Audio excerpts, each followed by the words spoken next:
வணக்கம். Cine cine mini mini இயக்குனர் திலகம் KS கோபாலகிருஷ்ணன். இந்த பேரை கேட்கும்போதே மிகப்பெரிய மரியாதையும் மதிப்பும் பட உலகத்தைச் சேர்ந்தவர்களுக்கு உண்டாகும். இன்றைக்கி இருக்கக்கூடிய தலைமுறை KS கோபாலகிருஷ்ணனுடைய அருமை பெருமை இதெல்லாம் தெரிஞ்சுக்கணும் அப்படின்னா அவர் இயக்கிய அருமையான திரைப்படங்களை பாருங்கள். பார்த்திங்கன்னா அவர் மேலே மிகப்பெரிய மதிப்பும் மரியாதையும் உங்களுக்கு உண்டாகும். நடிகை KR விஜயாவை கதாநாயகியாக அறிமுகப்படுத்தி பட உலகிற்கு பெருமை சேர்த்தவர் KS கோபாலகிருஷ்ணன். கற்பகம் அப்படின்ற பேரில் அவர் இயக்கிய படம் மிகப்பெரிய சாதனையை புரிந்தது. பணமா பாசமா அப்படின்னு அவர் டைரக்ட் பண்ண படம், ஜெமினி கணேசன் சரோஜாதேவி நடித்த படம் 175 நாட்கள் ஓடி வரலாறு படைத்தது. ஆதி பராசக்தி அப்படின்னு அவர் டைரக்ட் பண்ண படம் 25 வீக்ஸ் ஓடி மிகப்பெரிய சாதனையை புரிந்தது. இதேமாரி நிறைய படம், சாரதா அப்படின்ற படம் பட உலகில் மறக்க முடியாத ஒரு திரைப்படமாக அமைந்தது அப்படின்னு. அதனால் KS கோபாலகிருஷ்ணன் சார் அப்படின்னாலே குடும்ப கதைகளை இயக்குவதில் அரசர் சக்கரவர்த்தி அப்படின்னு சொல்லலாம்.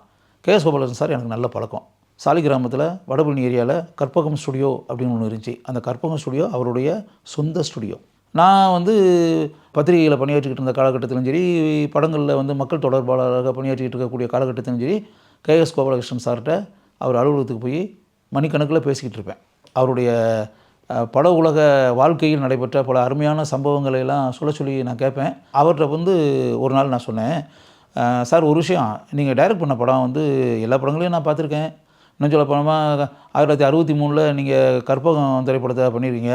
63 நீங்கள் அந்த படத்தை பண்ணி நான் அந்த டைமில் படத்தை பார்க்கும்போது எனக்கு 7 வயசு சின்ன பையன், அர்கால் ட்ரௌசர் சட்டையை போட்டுக்கிட்டு ஒரு எலிமெண்ட்ரி ஸ்கூல் பாய் அந்த லெவலில் இருக்கக்கூடிய ஒருத்தன். நான் உங்கள் திரைப்படத்தை அப்போ நான் பார்த்தேன் சார், செகண்ட் ஸ்டாண்டர்ட் படிச்சுக்கிட்டு இருக்கும்போது உங்கள் திரைப்படத்தை பார்த்தேன் அப்படின்னு சொல்லிட்டு அவர் டைரக்ட் பண்ண பல படங்கள், என்னதான் முடிவு, இப்படிலாம் அவர் டைரக்ட் பண்ண படம், இந்த மாதிரி பல விஷயங்களை அவர்கிட்ட நான் சொல்லுவேன். இதெல்லாம் ரொம்ப எக்ஸ்ட்ரானரியாக பண்ணியிருப்பீங்க. சுவாதி நட்சத்திரம்னு சொல்லிட்டு அவர் டைரக்ட் பண்ண படத்தை இதெல்லாம் அவரை நிறைய புகழ்ந்து சொல்லுவேன். உயிரா மானமா அப்படின்னு ஒரு படம், அதெல்லாம் 100 days ஓடி மிகப்பெரிய சாதனை புரிந்த படம். அப்படி இருக்கக்கூடிய இதில் அவர்கிட்ட நான் சொன்னேன், சார் ஒரு படம் காலத்தை கடந்து என் மனசில் வாழ்ந்துக்கிட்டே இருக்குது, சிவாஜி கதாநாயகனாக நடித்த படம், நீங்கள் டைரக்ட் பண்ண படம் தான், எப்படி சார் இப்படிப்பட்ட ஒரு கதையை நீங்கள் எடுத்தீங்க அப்படின்ற மாதிரி நான் கேட்டேன். என்ன எந்த படத்தையா சொல்கிற, எந்த படம், என்ன கதை அப்படின்னு மாதிரி சொன்னார். குலமா குணமா 100 days ஓடின படம், நீங்கள் டைரக்ட் பண்ண படம் தான், சிவாஜியும் பத்மினியும் நடிச்சிருந்தாங்க, ஜெய்சங்கர் வாணிஸ்ரீ நடிச்சிருந்தாங்க, எப்படிப்பட்ட படம் சார் அது, என்ன மாதிரி கதை அப்படின்ற மாதிரி நான் சொன்னேன். உனக்கு ரொம்ப பிடிச்சிருந்துச்சாயா படம்னு. எனக்கு பிடிக்காமல் எப்படி சார் இருக்கும், மக்களுக்கே பிடிச்சி 100 நாள் ஓடின படம். நான் மதுரையில் அந்த திரைப்படத்தை பார்த்து எங்கள் அப்பாவும் நானும் தான் திரையரங்கில் போய் உட்காந்து படத்தை பார்த்தோம். எங்கள் அப்பாவுக்கெல்லாம் உங்கள் மேலே பெரிய நினச்சி பார்க்க முடியாத அளவுக்கு மதிப்பு உங்கள் மேலே. பர்டிகுலராக குலமா குணமா படத்தை பார்த்துட்டு எங்கள் அப்பா எந்த அளவுக்கு உங்களை புகழ்ந்தார் தெரியுமா. அதே மாதிரி தான் நானும் அந்த படத்தை நான் பார்க்கும்போது எனக்கு அப்படியே, நீங்கள் பக்கத்தில் இல்லையே தவிர நீங்கள் பக்கத்தில் இருந்திருந்தீங்க அப்படின்னா உங்கள் காலிலே நான் விழுந்திருப்பேன். எப்படி சார் இப்படிப்பட்ட படம்லாம் நீங்கள் எடுக்கிறீங்க, இப்படிப்பட்ட படம்லாம் உங்களுக்கு எப்படி இயக்க முடியுது அப்படின்ற மாதிரி நான் கேட்டிருப்பேன் அப்படின்ற மாதிரி நான் சொன்னேன். அவர் சொல்லிவிட்டு அவர்கிட்ட சொன்னேன், அந்த படத்தினுடைய கிளைமேக்ஸ் இருக்குல்ல, எக்ஸ்ட்ரானரியான கிளைமேக்ஸு, அந்த கிளைமேக்ஸு அந்த காலகட்டத்தில் மக்கள் மத்தியில் பெரிய அளவில் வரவேற்பு பெற்ற கிளைமேக்ஸு. அந்த உச்சக்கட்ட காட்சி படத்தில் வரும்போது தியேட்டரே அதிர்ந்துச்சு, கைத்தட்டல் அப்படின்ற மாதிரி.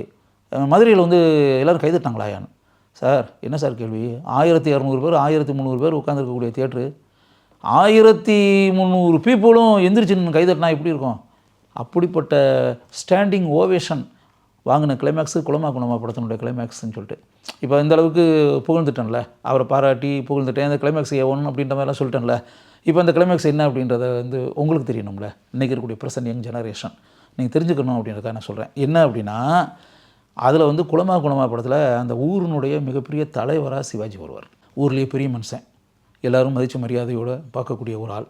அவருடைய மனைவி பத்மினி, சிவாஜியினுடைய தம்பி ஜெய்சங்கர், ஜெய்சங்கருடைய மனைவி வாணிஸ்ரீ, வாணிஸ்ரீனுடைய அப்பா எம்என் நம்பியார். எம்என் நம்பியார் அப்படின்னும் போது அவர் என்ன பண்ணுவார், ஒரு பணக்கார வீட்டில் நம்ம பொண்ணை மருமகளாக கொடுத்துருக்கோம், அப்படியே அந்த சொத்து இதெல்லாம் அப்படியே எப்படி அது அடைகிறதுக்கு என்ன வழி, ஏதாவது ஒரே கூட்டு குடும்பமாக இருக்காங்க, அண்ணனும் தம்பியும், அண்ணன் பொண்டாட்டி, தம்பி பொண்டாட்டி, எல்லாமே ஒரே வீட்டில் வாழ்ந்துக்கிட்டு இப்படியே எத்தனை வருஷம் ஒரே வீட்டில் இப்படியே வாழ்ந்துக்கிட்டே இருக்க முடியும்.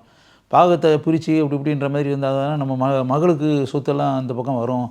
அப்போ மருமகனையும் மகளையும் அங்கேருந்து பிரித்து தனியாக கொண்டு வந்துடணும். கொண்டு வந்தாச்சுன்னா பாகத்தை பிரிச்சுன்னு வந்தாச்சுன்னா ரெண்டாக பிரிக்க வேண்டியது இருக்குங்களா, அண்ணனுக்கு தம்பிக்கு அப்படி தானே பிரியும், பாதி சொத்து வந்துடும்ல. அப்படின்ற மாதிரி எம்என் நம்பியார் சதி திட்டம் தீட்டி இதை மகிட்ட சொல்லி அப்படி ஒரு இக்கட்டான ஒரு நிலையை நம்பியார் உண்டாக்கிடுவார். உண்டாக்கி ஒரு ஸ்டேஜில் இந்த பாகத்தை பிரிக்கிறத தவிர வேறு வழி இல்லைன்ற மாதிரி ஒரு நிலைமை வந்துடும். படத்தினுடைய கிளைமேக்ஸு அந்த பாகத்தை பிரிக்கிறது இப்படி ஊரில் இருக்கவங்க எல்லாரையும் வர வச்சுருவாங்க. சிவாஜி சொல்லுவார், பாகத்தை இப்போ பிரிக்க போகிறோம், பாகத்தை ரெண்டாக பிரிக்கிறோம், 2 பாகத்தில் ஆளுக்கு ஒரு பாகம். இப்போ எல்லோரும் நீங்கள் பார்த்துக்கிட்டு இருக்கீங்களே, பாகத்தை பிரிக்க போகிறோம், நீங்கள் எல்லோரும் சாட்சிகளாக இருந்து இதை பார்த்துக்கிட்டு இருங்க அப்படின்ற மாதிரி சொல்லுவார். பாகத்தை பிரிக்கிறது அப்படின்னா அந்த வீட்டினுடைய ஒரு பகுதியில் ஏகப்பட்ட நகைகள், ஏகப்பட்ட நிலப்பத்திரங்கள், டாக்குமெண்ட்ஸ், இந்த மாதிரி மேட்டர்கள், வெள்ளி பாத்திரங்கள், அந்த மாதிரி மேட்டர்கள் இதெல்லாம் கொண்டு போய் அடுக்கி வச்சு சீலிங் வரன்னு இருக்குல்ல, கூரை வர தட்டுற லெவலில் அம்பாரமாக குவித்துன்னு அம்பாரமாக குவிச்சு வச்சுருப்பாங்க. ஃபுல்லாக அப்படியே பொருட்களையெல்லாம் கொண்டு போய் வச்சு, பாத்திரங்களையெல்லாம் கொண்டு வந்து அடுக்கி வச்சு, நகைகளையெல்லாம் கொண்டு வந்து வச்சு, பத்திரங்களையெல்லாம் கொண்டு போய் அடுக்கி வச்சு, இன்னொரு பக்கம் ஒரு நாற்காலி இருக்கும். அந்த நாற்காலியில் சிவாஜி போய் உட்காந்துருப்பார். 2 பாகமாக பிரித்து வச்சுருக்கேன், அவன் உனக்கு என்ன பாகம் வேணுமோ எடுத்துக்கணும். என்ன பிரச்சனைனா, அவன் பாகம் 2 எங்கே இருக்குது, ஒரே இடத்துல தானே குவிச்சு வச்சுருக்கேன், அத்தனையுமே பாகம் 2ஆகவே பிரிக்கவே இல்லையே. ஒரு பக்கத்தில் எல்லாத்தையும் கொண்டு போய் வச்சுக்கிட்டு 2 பாகமாக பிரித்து வச்சுருக்கேன், 2 பாகமாக பிரித்து வச்சுருக்கேன், உனக்கு எந்த பாகம் வேணுமோ எடுத்துக்கோ அப்படின்னா எந்த பாகத்தை எடுக்கிறது? 2ஆகவே பிரிக்கவே இல்லையே, 2ஆகவே பிரிக்காமலே இருந்துக்கிட்டு ஒரு பாகத்தை எடுத்துக்கோன்னா எப்படி எடுக்கிறது அப்படின்போது அந்த ஊர்க்காரங்களுக்கெல்லாம் ஒரு குழப்பமாகி போயிடும். என்னையா இது, பெரியவருக்கு என்ன ஆச்சு, ஏதாவது இந்த பாகத்தை பிரிக்கிறது இப்படி இப்படின்ற மாதிரி ஆனோடனே ஏதாவது மரகரை கலந்து போச்சா, மூளை குழம்பி போச்சா, மூளை குழம்பி போய் நம்ம என்ன செய்கிறோன்னு தெரியாமல் அவர் பாட்டுக்கு என்னத்தையும் செஞ்சுக்கிட்டு இருக்காரு, போகிற லூசுத்தனமாக ஒரு காரியத்தை பண்ணிக்கிட்டு இருக்காரு இந்த ஆள் கிழவன் அப்படின்ற மாதிரி ஊர்க்காரங்களாம் ஒரு மாதிரி பேச ஆரம்பிச்சிருவாங்க, மனசுக்குள்ளே நினைக்க ஆரம்பிச்சிருவாங்க. ஜெய்சங்கரே அவர் மனைவிட்ட சொல்லுவார், வாணிசர்கிட்ட, என்ன இது 2 பாகமாக பிரித்து வச்சுருக்கேன், 2 பாகமாக பிரித்து வச்சுருக்கேன், ஒரு பாகம் தானே இருக்குது, 2 பாகமே இல்லையே. பெரியவர் வந்து 2 பாகம் 2 பாகம்ன்றாரு. அவர் இந்த பிரச்சனை வர்றதுனால அவர் ஏதோ ஒரு மனம் குழம்பி போனார் போல இருக்குது, அதில் வந்து ஒரு இப்படி சொல்கிறார் போல இருக்குது அப்படின்ற மாதிரி. வாணிசரி கேரக்டர் சூப்பர் கேரக்டர். வாணிசரி சொல்லுவாங்க, அதெல்லாம் கிடையாது, அவர் மனசெல்லாம் குழம்பெல்லாம் கிடையாது, ஒன்றுமே கிடையாது, நீங்கள் ஒவ்வொரு நிமிஷம் பார்த்துக்கிட்டே வாங்க. அவர் எந்திரிச்சு வந்து அப்படி முன்னாடி வந்து ஒன்று சொல்கிறாரு, பார்த்தீங்களா, 2 பாகமாக பிரித்து வச்சுருக்கேன், 2 பாகமாக பிரித்து வச்சுருக்கேன், இதில் உனக்கு எந்த பாகம் வேணுமோ எடுத்துக்கோ அப்படின்ற மாதிரி சொல்லிவிட்டு உடனே போய் அந்த நாற்காலியை போட்டு அவர் உட்காராரு. கவனிச்சங்க, ஒரு பக்கம் சொத்து சுகம் நகை நட்டு எல்லாத்தையும் அடுக்கி வச்சாச்சு, இன்னொரு பக்கம் வீட்டினுடைய மீதி பாதியில் கொண்டு போய் ஒரு நாற்காலியை போட்டு நாற்காலியில் அவர் உட்காந்துக்கிட்டு கிடக்கிறாரு. ஒவ்வொருடையும் சொல்கிறாரு, நாற்காலியில் போய் உட்காந்துக்கிறாரு, சொல்கிறாரு, நாற்காலியில் போய் உட்காந்துக்கிறாரு. இது காரணம் என்ன, பாகத்தை பிரிக்கலை. 2 பாகம்ன்றது என்னென்னா, இந்த சொத்து சுகமெல்லாம் ஒரு பாகம், அவர் மட்டுமே ஒரு பாகம், தன்னை ஒரு பாகமாக பிரிக்கிறார். நான் வேணுமா, உனக்கு சொத்து சுகம் வேணுமாடா, உனக்கு எது வேணுமோ நீ எடுத்துக்கோன்றதை வாயை விட்டு சொல்லாமல் அவர் செய்கிறாருங்க. நாற்காலியில் போய் உட்காந்துருக்காரு பாருங்க, தன்னை ஒரு பாகமாக பிரித்ததாக அவர் அளவில் தீர்மானிச்சுக்கிட்டு இன்னொரு பாகத்தை சொத்து சுகம் அப்படின்ற மாதிரி இந்த 2ல் உனக்கு எது தேவையோ நீ எடுத்துக்கோ அப்படின்றாரு. உங்களுக்கு என்ன தேவைன்றது தெரியுமில்ல, போங்க போய் எடுத்துக்கங்க அப்படின்னு. உடனே ஜெய்சங்கர் அப்படியே மெதுவாக வந்து சிவாஜி சார் பக்கத்தில் காலுக்கு கீழே தரையில் வந்து உட்காந்து சிவாஜி சார் கையை பிடிச்சி, இந்த 2 பாகத்தில் எனக்கு தேவையான பாகம் இது தான், எங்கள் அண்ணன் தான் எனக்கு தேவை, அது கிடையாது, அந்த பாகம் எனக்கு வேண்டாம், இந்த பாகம் தான் எனக்கு வேணும், இந்த பாகம் எனக்கு போதும் அப்படின்னு சொல்லிட்டு சிவாஜி கிட்ட காலில் விழுந்து அப்படியே பிடிப்பார். சிவாஜி அப்படியே பொலன்னு கண்கள் கசிய தன் தம்பியை கட்டி பிடிப்பார். Beautiful climax. இன்னும் சொல்லப்போனால் இப்போ இருக்க திரைப்படங்கள் இருக்குல்ல, இந்த திரைப்படங்களில் கூட கரெக்டான ஒரு குடும்ப படம் அப்படி இப்படின்ற மாதிரி யாராவது இயக்குவது மாதிரி இருந்தால் குலமா படத்தினுடைய கிளைமேக்ஸை இந்த படத்துக்கு வைக்கலாம்.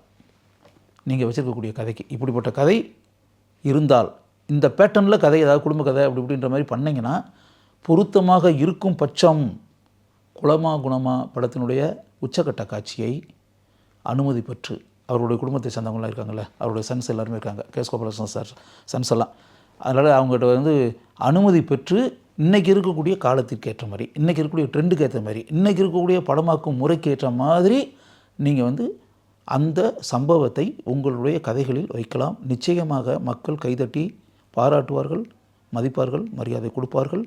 நிச்சயமாக அந்த திரைப்படம் வெற்றி படமாக அமையும். இந்த கே.எஸ். கோபாலகிருஷ்ணன் சார்ட்ட நான் சொல்லும்போது அவர் ரொம்ப சந்தோஷப்பட்டார். இன்னைக்கு இயக்குனர் திலகம் கே.எஸ். கோபாலகிருஷ்ணன் நம்மிடையே இல்லை. நம்மிடமிருந்து விடைபெற்று கொண்டு இந்த உலகத்தை விட்டு அவர் போய் எத்தனையோ வருடங்கள் கடந்து ஓடிவிட்டன. இத்தனை ஆண்டுகளுக்கு பிறகு கே.எஸ். கோபாலகிருஷ்ணன் அருமையான கதையையும் அருமையான உச்சக்கட்ட காட்சியையும் குலமா குணமா திரைப்படத்தில் வைத்திருந்தார் என்பதை நீங்கள் தெரிந்து கொள்ள வேண்டும் என்பதற்காகவே இங்கு நான் இதை கூறுகிறேன்.